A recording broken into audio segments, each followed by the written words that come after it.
Bonjour, donc correction de la séance 3 donc, sur le devenir de la matière organique. Donc vous aviez différentes choses à faire. Il y avait dans un premier temps donc l'analyse des expériences historiques ici que vous avez dû faire. Donc on va reprendre ça. Ensuite vous aviez des observations micro. Donc là ici c'était les lames directes qui étaient les photos à légender. Et enfin, donc activité 2, donc vous aviez donc le devenir des produits de la matière organique des végétaux avec la chaîne alimentaire à analyser.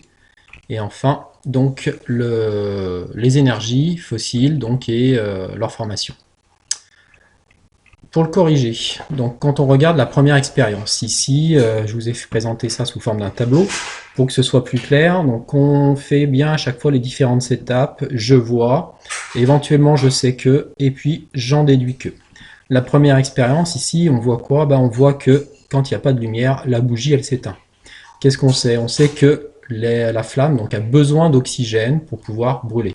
Autrement dit, qu'est-ce qu'on en déduit? Que lorsque la lampe est éclairée, la plante ne rejette pas d'oxygène. Au contraire, elle en rejette quand la lampe est éclairée. Du coup, concernant notre équation bilan de la photosynthèse, on en déduit qu'il y a un des produits qui est le dioxygène. La deuxième expérience, donc là on avait des plantes qui étaient placées soit dans de l'eau distillée, donc c'est-à-dire qu'il n'y a rien d'autre que de l'eau, soit dans de l'eau normale avec des sels minéraux, soit dans de l'eau qu'on a enrichie avec du CO2 dissous. Donc ici, on s'aperçoit que la photosynthèse est beaucoup plus importante lorsque l'on dissout du CO2 dans l'eau. On en déduit donc que notre plante a besoin de CO2 pour pouvoir réaliser la photosynthèse. Du coup, dans notre équation bilan, on peut rajouter ici la présence de dioxyde de carbone, comme réactif.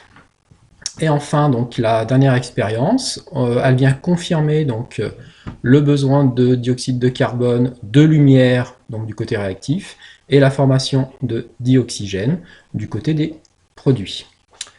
Quand on regarde au microscope, donc chose que l'on a ici, qu'on visualise du coup sur les photos, on s'aperçoit qu'en présence de lumière, donc on a des petits grains noirs. Ces petits grains noirs ne se trouvent pas n'importe où, ils se trouvent dans des structures vert clair, ici qui sont des chloroplastes. Ces grains noirs, donc il est précisé qu'on a une coloration à l'eau iodée. Et l'eau iodée met justement en évidence la présence d'amidon. On en déduit quoi? On en déduit, quand on compare les deux photos, que la présence d'amidon, qui se trouve dans les chloroplastes, donc est liée à la présence de lumière. Autrement dit, mes plantes, lorsqu'elles sont éclairées, elles vont produire donc, de la matière organique amidon. Donc je peux compléter encore mon équation bilan. Seule chose qu'on n'aura pas faite ici, c'est les pointillés, c'est-à-dire qu'il y a aussi besoin d'eau, H2O, pour pouvoir avoir une photosynthèse complète. Voilà pour l'équation bilan et donc l'activité 1, donc tout ce qu'il y avait à raconter. Concernant l'activité 2 et 3, donc là les informations étaient présentes dans les documents, il suffisait juste de lire et puis de me reporter donc tout ça sous forme de phrases. Donc pour l'activité 2, c'était que devient la production de matière organique des végétaux. On avait des schémas et il fallait donc en fait comprendre le schéma. Donc pour ça on lit les légendes. Donc indiquer sous quelle forme et dans quelle proportion l'énergie est transmise par les êtres vivants à un autre. Donc on regarde tout simplement le schéma et on nous a indiqué qu'il y avait 4% de l'énergie lumineuse qui est transmise au niveau des herbivores, enfin chez les herbivores, et 0,4% chez les carnivores. Donc voilà, rien d'extraordinaire. Question 2, comparer le rendement énergétique de la respiration et de la fermentation. Il est donné donc comme chiffre 60 kJ pour la fermentation, 1080 kJ pour la respiration. On voit bien que la respiration a un résultat beaucoup plus important. Il est donc logique de dire que la respiration fournit plus d'énergie que la fermentation et est donc plus intéressante pour les êtres vivants. En question 3, donc expliquer comment les êtres vivants utilisent cette matière organique issue de la photosynthèse. Les êtres vivants vont utiliser la matière organique pour faire quoi? Pour la dégrader et produire de l'énergie, soit grâce à la respiration, donc produisant 1080 kJ d'énergie. Donc là, ce sera dans le cas si effectivement il y a de l'oxygène dans le milieu. S'il n'y a pas d'oxygène, à ce moment-là, il y aura fermentation et il n'y aura que 60 kJ de produit en énergie. Voilà pour l'activité 2. L'activité 3, il fallait donc regarder le petit schéma sur la fabrication des énergies fossiles, leur mode de formation, et me faire une phrase qui explique tout ça. Donc là, il suffit juste de traduire les photos, les images, par des phrases texte.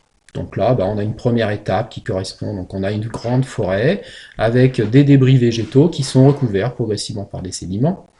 Le fait que ces sédiments soient lourds, on va avoir ce qu'on appelle un phénomène de subsidence, c'est-à-dire un enfouissement des couches et un enfoncement des différentes couches et débris végétaux.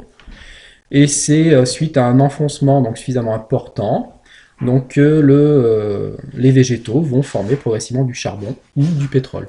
Donc ces étapes, c'est ce qu'on avait déjà vu quand on avait parlé au début de l'année donc du diamant avec la formation et la comparaison diamant-charbon.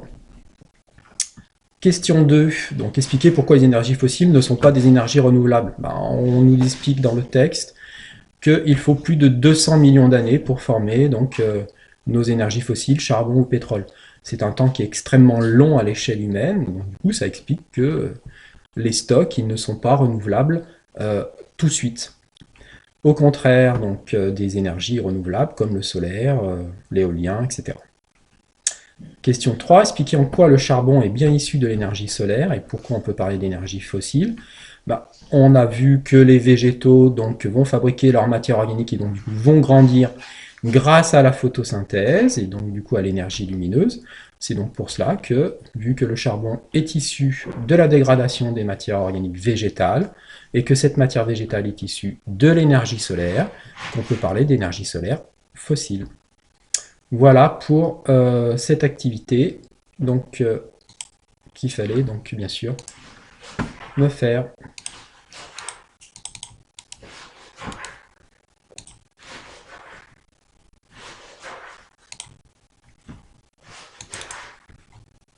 Pourquoi ça marche pas?